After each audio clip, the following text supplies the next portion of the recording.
Oh yes, this is the Hardcore Marketing Show. I'm Casey Cheshire, your host for this epic journey. Today's show is sponsored by Ringmaster, on a mission to launch B2B podcasts that create relationships, generate revenue, and drive growth. Ringmasterlive.com. Bam. Oh yeah, I hit the button. This adventure is launching right now. All right. I'm excited. My guest today, absolute badass, and I've been trying to get him on the phone. He's a busy guy. And we were just chatting about how quickly the year is flying by. And man, I'm so excited to introduce you all to him today. Again, super badass, a marketing leader, thought leader, expertise. He's got background in product and marketing, entrepreneurship, all these different things, but also community. And he's got decades of experience helping tech companies bring those people together, right? Through events, training, community groups, you name it. And we're going to talk about a lot of that today. We're going to open up his brain, that vault. We're going to get all the goodies out of it so we can do this for our own communities and create and foster those. Leading community and ecosystem at Glide.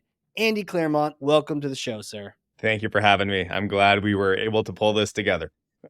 Yeah. Well, we can wait till next year. We'll put, AKA Blink, and then it'll be 2028, right? Oh Lord, don't even float that.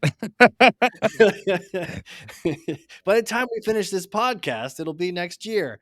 No, okay. So I gotta get this. I'm gonna pass you this thing. It's heavy though. Here it is. You got this? I got it. Ugh. Oh, okay.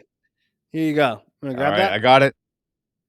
Right here. Guys, if you're not watching on video, Andy just backhand grabbed Thor's hammer like a boss. Okay, Andy, take Thor's hammer and smash for me some kind of marketing myth. Oh, Thor's hammer, take it easy.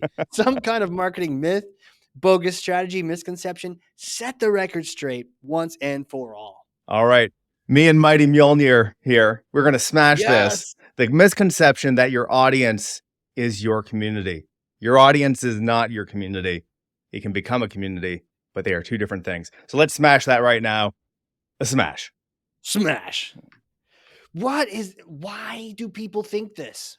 What is the difference? The way I like to think about it is that imagine you are in an auditorium, you're in a room, and there's a stage up front. If everybody is just staring at you, looking up at you on stage, that's an audience. If you want them to be a community, they need to be facing each other. Maybe it's a bunch of cocktail tables set up and you have all these little groups. Maybe it's a big circle and everyone's just facing each other, but that's really the core of it. Are they there and just listening to you and paying attention to you, or are they connecting and talking with each other? That's the main difference in my mind between audience and community. Where are they facing? Where are they facing? That's crazy, man. So why do we conflate the two together? Why do so many people get confused? I'm sure you're at some event or conference or something, and people are like, oh yeah, my community, and that I blast emails to every week. I don't know when it started, but I feel like it ends up being used for both just because that's what we see other people doing. So I see on, especially with some larger brands, they'll have a landing page and they'll say, join our community, sign up for our newsletter. And what are they doing with that? They're sending you discounts and coupons and promo mailers and whatever else. All you've done is join a mailing list. You're not talking to anybody else. You're just getting flyers sent to your inbox. Same thing if they're like, oh, join our community, follow us on Facebook, follow us on Instagram, TikTok. Again, they're not connecting with anybody else. They're just following you. And the idea that a community manager or a community is that it's this audience, this list of people, this following. It's just stuck for the past 10 plus years, the idea that your audience is your community. And it's not. They're two different things. And the way you manage and interact with these two different groups is going to be different. I can see how the problems just continue to grow if you get the core concept wrong here. Now you're hiring someone, you're hiring a community manager, but really you're actually just hiring a social manager. Yeah. And and it's different. But I guess sometimes in the social side, you're right. You're interacting with them. They're not talking to each other. They're Exactly. not facing Yeah. each other. Yeah. Another way to think about it too is like if you're a social media manager, you're managing this relationship between you and if it's for a brand, it's the brand and the followers of that brand. And you have that interaction. If it's in public, others are watching as well, but it is that back and forth. With community managers, while we do have that interaction sometimes, what we're really responsible for is the facilitation. So we are creating the spaces and the moments, the activities, the opportunities to bring, let's say, members in an audience together to connect them with each other. I think that's the big distinction in what is it that you're doing. A social media manager looking after that one-on-one. Community manager, it's the facilitation. How are we connecting these people to each other? Do you need them both, It or depends. It depends. I hate okay? trotting that answer out so early in this conversation, but it really does depend. I think for B2C brands, you're probably going to want a social media manager before you're thinking about community. But I think there's an opportunity for both on the B2C side and on the B2B side. Got it. Depends on what Okay. your goals are and what you're trying to do, etc. Okay. Sick. When I think about getting them to turn and face each other, and facilitating that, how do I do this the right way? Let's say myself included, and everyone listening, they've been doing the at you, Hmm. and now they realize they want to get them to face each other. Where do you start? So I think this is a really good opportunity for the social media management side to kind of parlay into the community side because when you are first getting to know community members, that's what it's all about. It is having that one-on-one interaction so you can learn about these members as they're coming in and joining the community so you can create these moments that make sense for them. So if you have someone joining the community, you're learning who they are, what their background is, what they're interested in, what problems they're having, what they need help with. And then based on that, you'll know, well, we have these resources and these people available in our community that would be a good match. You're looking for this, we have this. And I think that's where being able to have those conversations and do that one-on-one is really, really valuable. Yeah. But then you're taking that and saying, okay, well, what's next? We've had this great conversation. We've learned about each other. Now I want you to meet so and so, or check out this event series that we have going on, or maybe there's this Yeah. course that we have. That's the next step that gets you into community. Is there like a, oh, this is probably a terrible question, but I'm down that path. Is there like a go-to move you have when it comes to, because obviously there's a lot of things you could do to get people facing each Yeah. other. Do you have like a go-to experience you create? I am a big believer in content drives people into a community. This is another area where it's like intersecting with social media management.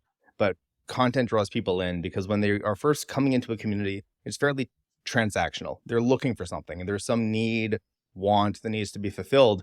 And if the community can offer that, that's the starting point. And then my go-to move is usually following up with those folks when they first come in and finding out what is it that's drawing them in? What is the thing that they're looking for? And then knowing these are the other members who are either trying to accomplish the same thing or they may have the answers that this new member needs. And so I pretty quickly jump into a matchmaking mode of what is it that you need help with and what do we have at our disposal in the community that could help you. Wow. Community management is really just, it's like matchmaking. It's like B2B It matchmaking. it really is in so many ways. It's like, what's the problem? And then, who, not how. Like, who or what do we have in this community? We have template, we have John over here, or someone that can help you with Yeah. that. And It's the same way that if you have a friend of yours in your network who's like, "Hey, I'm trying to find advice about this topic. Do you know anyone?" And you start going through your like just thinking like, "Okay, who do I know that has some expertise in this or has done this before?" It's yeah, that, but a bit more structured yeah, and there's a tie-in to business objectives through it. But it's right. it's the same idea. It's the same energy driving both. Okay. do you see a difference between like virtual and in-person community creation? Is one more powerful? Do they play into each other? Like how does that They all? complement each other. I think Okay. nothing comes close to the experience that you have in person.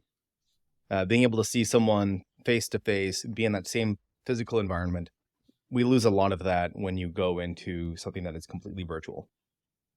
But those in-person experiences are hard to pull off. They're expensive. So the way I like to approach it is you're going to have at least one of those moments in a year. Ideally, you're going to have it like every few months, but you're going to have these moments where people come together in person for a shared experience. But then you complement that with the things that are happening virtually. And it's those moments that are kind of like the lead up to the grand event of being in person. And then even if they can't join those in-person interactions, if you're able to capture that and get, we call them artifacts, like artifacts of that experience, photos, recordings, takeaways, all of it feeds into that. I want to be there. I want to connect with these other people before, during, and after. And that's the flywheel that keeps community going. It's those interactions between members. You're right, man. Nothing beats that in-person thing. Though it does remind me, the first thing that came to my mind was like that networking event where the organizers crank the music up so loud you actually can't hear each other. You Oh, know, oh, geez. Yeah. Yeah. how's it going? It's funny God. because like I've done community stuff for so long and I put on these events, but I am terrible at networking. I Oh, don't really? I hate those networking functions because it feels so impersonal and it is so transactional at that point where people are just working the room and I am no good at working the room. My favorite type of Mm, networking is let's get a small group together, let's meet up, let's have a meal, let's chat. There's something about that, the intimacy of that feels much more real than being in a, I don't know, a loud room with hundreds or thousands of others and you're just kind of floating around trying to find people to talk to. Just feels like, I don't know, it feels impersonal and it feels like an assignment. I have to go and I have yeah. to network. I have to go and trade information. it Yeah, it's it's not as terrible. nice. No.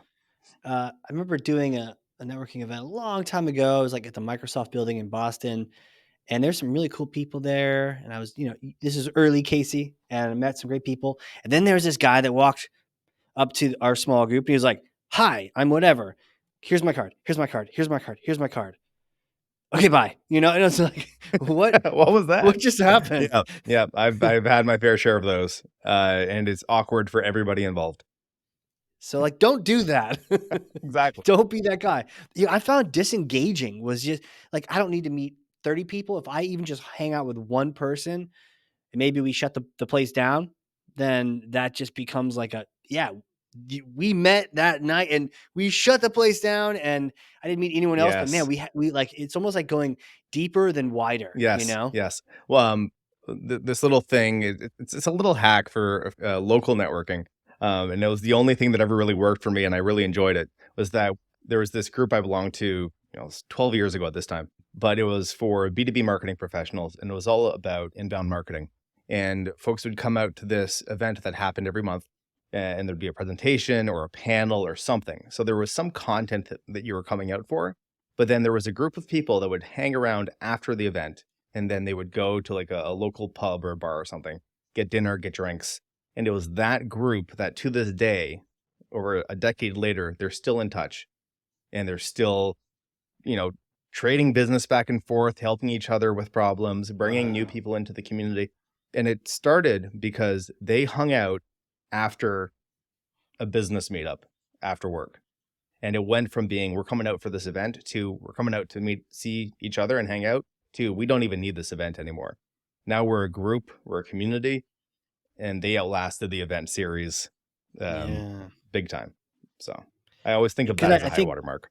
yeah, and this was actually ties into my question I was going to ask you is how, as an organizer, do you facilitate getting off of that first transactional step? Like the first step, they came, you had to fulfill something, like you were saying. Mhm. Now it's not. Does it continue to be transactional, or does it turn into this other thing where it's like now you're coming for something else? I'm still playing by that old playbook. We'll still do the event of like come out for the transactional bit. You can come Yep. out for the presentation or the panel. I think those are great for, capturing insights and getting some content and elevating voices from the community. And it's a great way to get stuff out there to let other people discover the community. But then the real magic and the relationship building happens afterwards. And so I'm still doing the same thing of like, hey, if there's some conference happening or some event that we're putting on, we're still going to have a social function afterwards. And that's Mm. where the real deep conversations are going to happen. Yeah, it's still my go-to. So really, it's that both, right? So Yes, you're still making sure there's some maybe business justifiable reason for going, but then there's that undescribable, untrackable magic that needs to happen afterward. exactly. Exactly. Yeah. And that's how you're going to find new people too, right? Like if you want to bring new people into the community, that first touch is that's going to be the transactional part of it. They're looking for something. And if your community can address it through content or something, some activity, some resources, that's why they'll come in the first place. But the retention, them coming back, them staying engaged, them increasing their engagement within the community, that's going to come through what happens next. What are you doing with Got it. them at a social level to the point that maybe they're going to start helping organize or they'll become bigger contributors. But yeah, it starts with that first transaction. How do you get that social magic virtually? Because I've I've tried those things and it just doesn't really have the same magic as breaking bread together. Yeah, it never will have the same magic as Sure. breaking bread together. I think that's one of the reasons that I think, having the in-person every few months is so important if you can, Mm. but at least once a year. Because everything else is just like a reminder of what that moment was and what that experience was like. But on the virtual side, it depends on the group. And, I've seen things work for some communities that just it doesn't work for others. And Hmm. so depending on who your members are, a lot of it is just experimentation. Right now we have a new group going locally, very small, informal group for no coders in Toronto. We're 3 months in, we have a few hundred members. We're experimenting with formats to see what's going to work for this group. Are we bringing out the people that we want to bring out? Is it resonating with them? And it's going to take some time. Yeah, that's the thing with community is that it's not it's not a performance marketing campaign. It's a long-term play. It's a marathon. It's a way of doing things, and so it's going to take some time. But within that, experiment, see what works, try different things. It'll depend on your group and on your members. And that is like a key point that I want to make sure I don't personally forget is that I heard you say like what's going to work for this group, meaning not every group is going to have the same transactional type of engagement and not everyone is going to social the same Yep. way. Some people are playing board games, some people are doing shots. So Exactly. like Exactly. different different roles, different industries, different And different everything. demographics, everything, right? Yeah, because at the end of the day, it's a bit nerdy, but like I always joke that like community is like Soylent Green. It's made of people. It's not about brands or companies. It's about the other individuals in the group. And so, who are they? What's drawing them in? What are the things that they're interested in? One of my favorite things is when a business group is suddenly doing things that has nothing to do with business. That's Yeah. a ton of fun because now you're getting to actually connect and learn about and build relationships with these other people around something that has nothing to do with business, but business does benefit because you have that stronger personal relationship with your peers. Does anything kill it? Have you seen like somebody comes into a great community and then some organizer In just terms of ruins members it? or in terms of organizers who Organizers like are there any like go to don't do this? oh, um yeah, I've seen some folks try to get things off the ground and they go way too hard into the transactional side to the point where it feels completely impersonal. Hmm. I will never name names, but there Does it was rhyme with arc? I will never name names. But there was a recent event that I attended where they were positioning it as this coming together of a community for a particular industry. But then you get there and it feels like a timeshare presentation plucked out of the 90s. Don't do that. Don't. That is not what people are coming for. That is not the experience that you're going out and promoting. So not only on the bait and switch side, but just the feeling of being compressed in this room where you're just being pitched to relentlessly. Uh, I was Nobody, gonna say for yeah. those who weren't around for the '90s. And I mean, uh, I was born in the '80s. I'm 35. So for me, just I'm living vicariously in the '90s through stories that I've been told and things that I've seen. But I was there. yeah, my colleague who attended with me, he was there too. He has a background in sales, and he's like, "This felt like a time warp." So don't do that.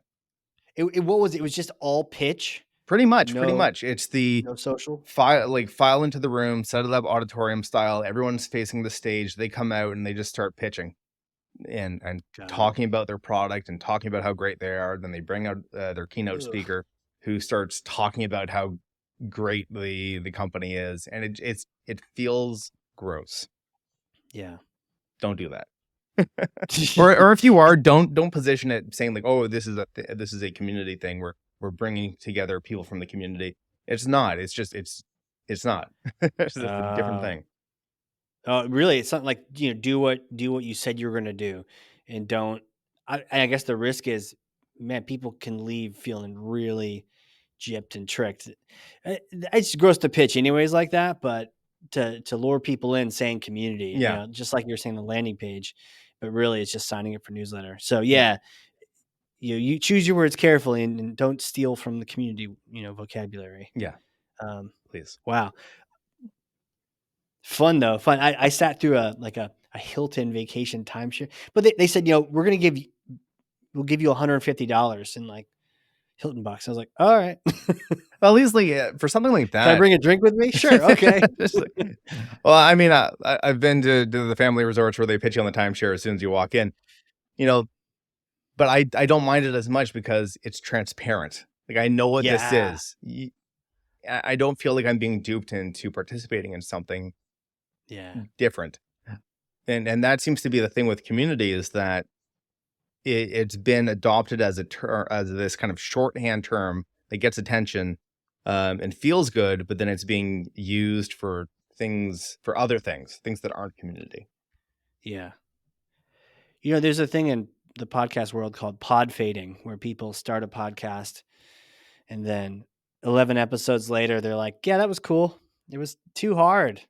Or it was, I don't know, like just, weren't thinking big picture, or Hmm. they weren't in love with the subject, Hmm. or there's many, many reasons. Do you see that with communities? Yes, and I get it because it's tough, especially Yeah. when you're just getting started and you're trying to put these events together, and it feels like no one's interested, something's not resonating, and the temptation is really high to just give up because it's not doing the numbers are going the way that you thought it would go.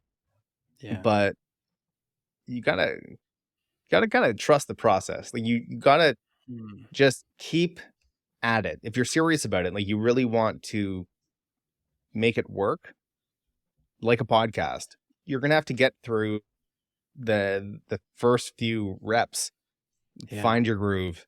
I always think of the I'm gonna butcher this, but that anecdote, the like Mr. T on Conan O'Brien's late night show, Sure. where Conan had him come back on years and years after the show had started, and he's like, "Hey, you actually were on one of my earlier episodes." But and Mr. T responds, "Yeah, but you've only been funny since like season 3." So this idea that like even the most popular and well known celebrities and television hosts and everything else that are out there, everyone's rough in the beginning. You're just figuring it out, and that's fine. That's part of the process. Same way, like when you're writing something, your first draft is not going to be good, but you need to get the Yeah. first draft out in order to progress. So the same thing goes for community, for doing events. You just gotta do it. So it sounds like as long as you're minding the transaction and in like a pure social interaction and no pitching, if it's ugly, if it's not open bar top shelf, if it's like it just a few people, it's okay. Just keep going. Yeah, It doesn't have to be perfect day one. exactly. And if you look at some massive communities, they look at Salesforce. Yeah. Salesforce, Yeah. Dreamforce. they're the pinnacle of community building in a business to business context. But if you go back to how they started, it was rough. It was informal. They were doing user groups and get-togethers, Yeah. and they were casual and they were small. That's where it begins. It Yeah. starts that way. And I think there's this pressure or this fear that, oh, if we're going to go and start doing community stuff, it needs to be a knockout success and be big and polished from the beginning. Start small. Embrace those small groups in the beginning, because you're going to miss those moments as the group gets bigger, as the community Yeah. grows. So appreciate it for what it is at that time, because once it's gone, you're going to miss it. That's super encouraging, man. I can see myself and other people listening go, okay, okay, cool. The burden is lower. I don't. It's just about helping people out with their challenges and connecting them with each Yeah, other. don't So not alone. don't psych It's like yourself out. It's very easy a to psych rocket yourself science. out. Yeah, Yeah, it's not rocket yeah. science.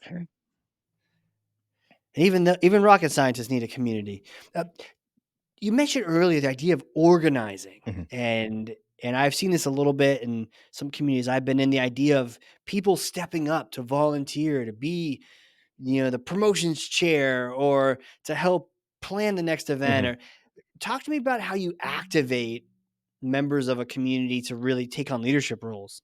One of the one of the mistakes I've made in the past is trying to push people in that direction who don't want to do that. And what I've learned is that it's really more about identifying the individuals who have that drive already and giving them the opportunity.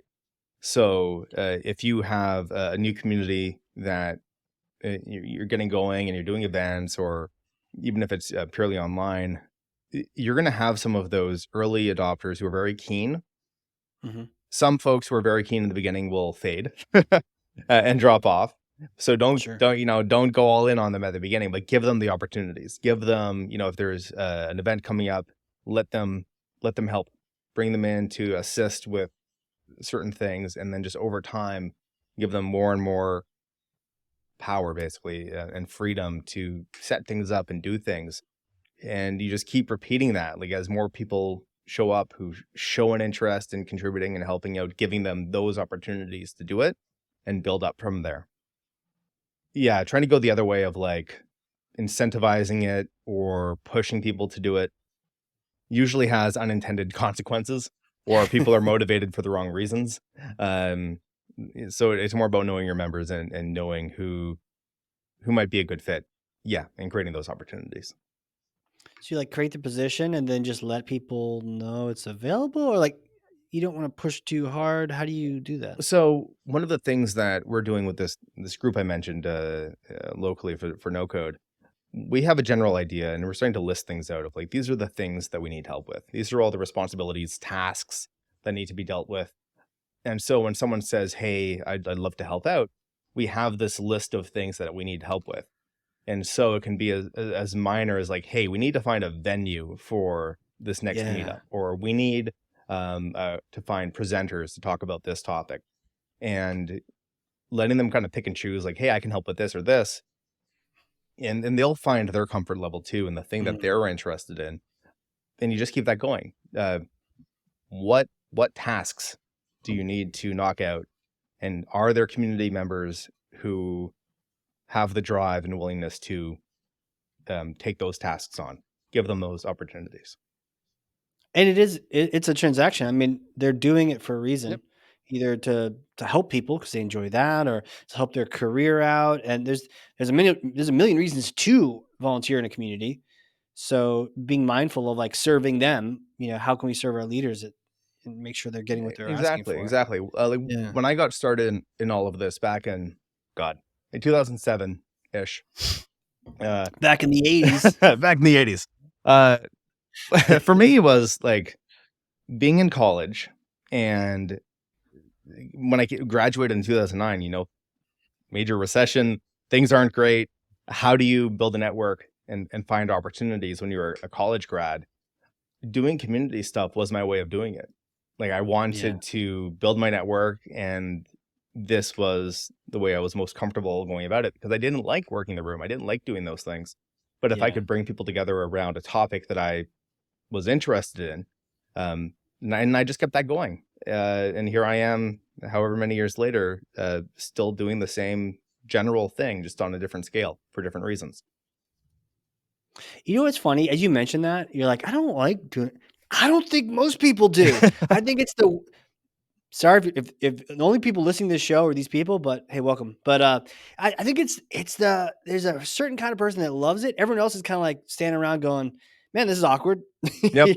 So it sounds like Yep. you just, "Hey, it's awkward, isn't it? Hey, let's come all be awkward together." That's such a And great way to put it. Like, yeah, if I'm in a room like that, but what I like doing is that if there's a table, I will claim a table, and then I will invite other people to join my table.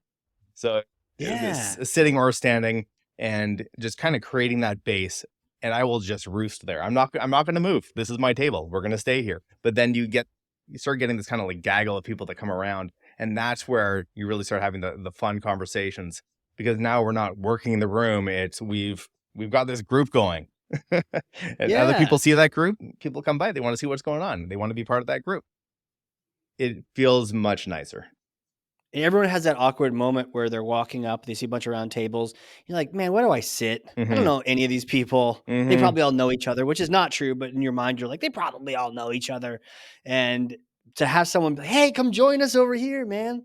That would just be so welcoming and like a weight lifted, you know? It really is. It's like a bystander effect when you walk into a room. So I was at a trade show last year, and they had the big networking lunch setup.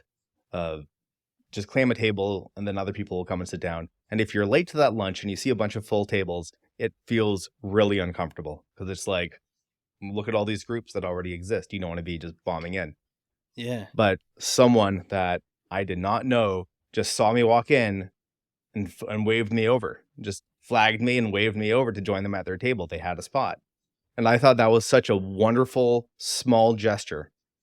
And it's just stuck in my head now, and it's something that I want to do for others. So anytime I'm in Yeah. that situation, I'm at a table, I see someone wandering around, I'm gonna wave them over and welcome them to join our table. And I think that's what community really is about at the end of the day.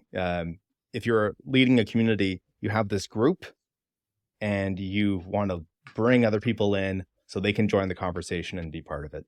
Join you at your table. Dude, that's epic.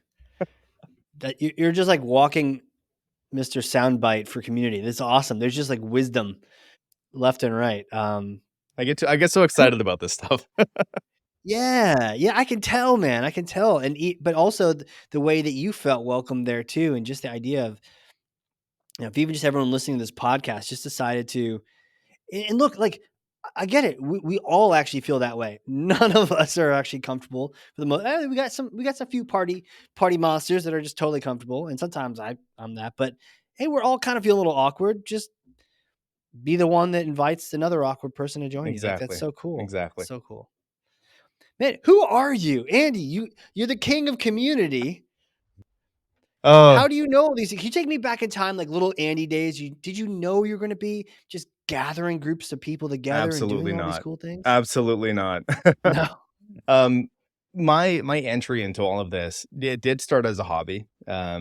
Teenager, I was working on gaming fan sites and forums. It's funny, within the community profession, there are a lot of folks who got into it because they were like me. They were doing this as a hobby, and then they just kept going with it. Yeah. So yeah, I am still a big old nerd, and for me, Shout online out. communities, message boards, forums were a way for me to find like-minded people who were, half a world away. Um, Was this like on the web or like AOL or yeah, I was on the web. the web? Yeah, in the '90s, Yeah. pretty much soon after we got online, uh, got connected to the internet at home. It's finding message boards and Yeah. finding other people interested in the same things that I'm interested in. The pre-Reddit days. Uh, Yeah, right. but yeah, that was it. And from there, I started learning about how to build stuff on the web. That led into learning web development, which led into, you mentioned in the intro, like my background in product and tech and all that. all of it stemmed from doing online community stuff. That was my gateway into everything. Man. Then you head off to school. You're like, let me do some advertising. That sounds fun. Yeah, exactly. I went into like in high school, I was part of an arts program because I wanted to be a cartoonist of all things. Uh, yeah, Charles Schultz. You can't see it behind me, but I got this like collection of Peanuts stuff. But advertising was it was a nice. It felt like a nice way to kind of combine creative work with the web and tech stuff that I was already doing. Yeah. And so I went to school for that. But as I mentioned, timing was pretty bad. Graduated in 2009. No one hiring in the ad industry, so I fell back on those web skills and started a career in tech. Man.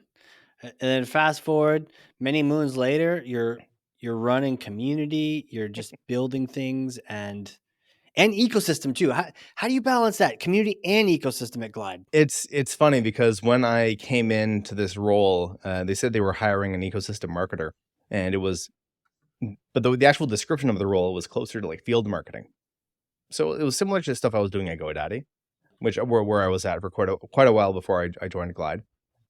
But then I started learning about ecosystem and partnerships and uh, that whole realm that I had been adjacent to but never worked directly in. So now I have a very different path into ecosystem than a lot of the other folks that I've met in the world of Sure. partnerships, because I'm coming into it from a community manager, open source software background. And I'm talking to folks who are coming in from sales and biz dev, and it's a different way of looking at things. Yeah. So yeah, I'm approaching ecosystem and partnerships and strategic alliances and all that sort of stuff with this community first mindset. So I'm just kind of applying community to everything, and that's the way we're approaching it at Glide. How can we work with others to help our mutual communities do great things? That's pretty much my philosophy in a nutshell. As you were saying that, I was thinking, it certainly can't hurt. It's got to be the right direction to take things. And I could see some people being like, "What? We get to actually face each other. We're not just looking at you broadcasting information to us as a partner or an affiliate or reseller." Like, yeah, yeah, Yeah, yeah, face each other. yeah. It's the Let's same kind of thing you're talking about with Salesforce. It's like, exactly, yeah, exactly. it's not about us. It's about you guys. Like, can when I think of it as like, all right, we have a product at Glide that does some amazing things for like building apps without code, but where we really unlock value is when we start connecting to other tools and platforms, whether it be data sources or other integrations. So if I were to look at our community and then the community of those partners, bring all those people together and connect them all in a room, what things can we do for that crowd, that audience? Yes, in terms of content and education and resources, but at the same time, what magic can we make happen by connecting these individuals to each other? Because I bet there's a lot of great value that could come out of connecting folks in those communities with folks in our community. And that's what drives me when it comes to ecosystem and how it fits within the community context. Well, shout out to whoever thought that was a good idea to combine community and ecosystem. I'm sure I can see why you're busy now. I can see why you're busy, but what a cool move to combine those two because organically it just that feels like such the right And play. it's so much fun, and one of the reasons I love it so much is that I am terrible at sales because I don't like going in for the close and Yeah. asking for things that way. But what I love doing is getting together with others and saying, "What can we do together for our members?" And those conversations can lead to so many good things, Yeah. I love having those conversations. Beautiful, man. I've got a bit of a hypothetical question for you next, Okay. if you're down. You see, I may or may not have a time machine here in New Hampshire. So let's say Oh, wow. hop in the car the next time you're in Boston doing a community event. Come on by. We'll use the time. It's in the backyard, covered in a tarp. So you come on by, we use this time machine, but it's a particular kind of machine because you get to go back and visit yourself 4 days after finishing university with that advertising degree. And you get to visit that Andy, right? You get to chat with yourself. and you get to visit that. And hey, what kind of advice would you give yourself? I would my first thing would be reassurance. What you're doing with community, bringing people together, doing these meetups, connecting with people, this is not a waste of time. And if anything, I would tell my past self to double down, go more, lean into it more, do more events, bring more people together, connect with more people, connect more people to each other, because that's really the way forward. And I think younger me was thrown off by others saying community doesn't work. There's no future in community. Community in a business context doesn't make sense because where we are now, over a decade later, um, proved them entirely wrong. Man, that is some powerful stuff. Powerful stuff, my friend. Where can people reach out to you if they want to connect? So the best place to reach me is on LinkedIn. You can find me there, Andy MCI. I also just got my personal site back online after too long. Oh, cool. AndyMCI.com. You can find me there as well. Awesome. We'll link to those in the show notes for those listening. Just clickety click on over to that. Cool, man. Well, Andy, thank you so much for coming on here, schooling me up in the difference. And will forever not, I will never consider my audience my community. But man, I am so inspired to facilitate a growing community. I just can't wait. Love hearing that. And thank you for having me. I'm glad we were able to do this. Hell yeah. For those listening, my audience, soon to be community, we'll figure this thing out. Stay tuned. If you like this, man, if you learn something from this, and I freaking know you learned something because I literally have 2 pages of notes front and back over Oh, here, that's awesome. then share this with one other person. That's it. Share it with someone and let them know what your takeaway was. Not just the episode, like, hey, check this out, man. Audience is not community. And hey, tag Andy, tag myself. We'll hop in, have a little Absolutely. LinkedIn convo party, Absolutely. and have a good time with it.